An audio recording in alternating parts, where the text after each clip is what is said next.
संसद में 21 जुलाई से मानसून सत्र की शुरुआत होगी। इसे लेकर इंडिया गठबंधन केंद्र सरकार को घेरने की तैयारी में जुटा है।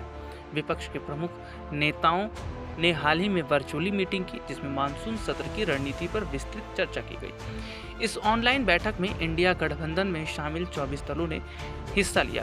बैठक में सभी दलों ने अलग अलग कुछ जरूरी बातें रखी, जिसे साथ मिलकर सदन में उठाने पर चर्चा हुई।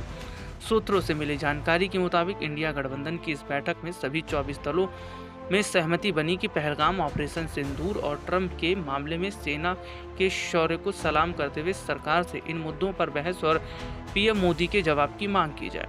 विपक्ष के नेताओं ने यह भी तय किया कि जब अब की बार ट्रंप सरकार और नमस्ते ट्रंप मोदी जी ने किया, तो जवाब कोई और मंत्री इस पर क्यों देंगे। हालांकि सोनिया गांधी के नेतृत्व के नाम पर बुलाई गई इस बैठक में सोनिया गांधी खुद राहुल के साथ जुड़ी जरूर हैं, लेकिन वो खामोश रही।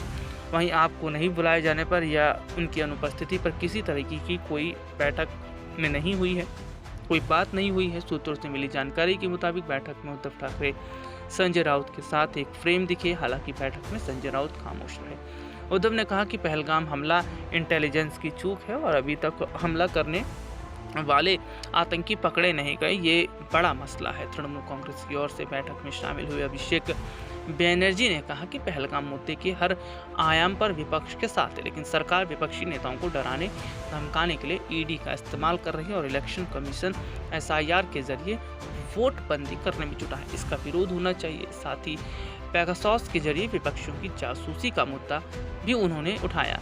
कांग्रेस अध्यक्ष मल्लिकार्जुन खड़गे ने सभी को सुनने के बाद कहा कि जिन मुद्दों पर सहमति बनी उनको फाइनल कर सबको बता दिया गया है और संसद के दोनों सदनों में मिलकर इन मुद्दों को उठाने की वकालत भी की गई।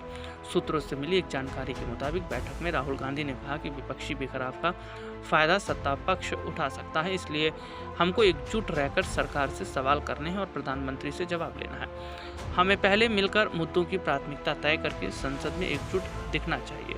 इस दौरान केरल में राहुल के लेफ्ट और आरएसएस को समान बताने वाला बयान भी उठा। लेफ्ट नेता डी राजा ने राहुल गांधी का नाम लिए बगैर कहा कि इंडिया ब्लॉक के बड़े नेताओं को ऐसे बयान नहीं देने चाहिए जिससे कैडर में कंफ्यूजन हो और साथ दिखने में समस्या हो।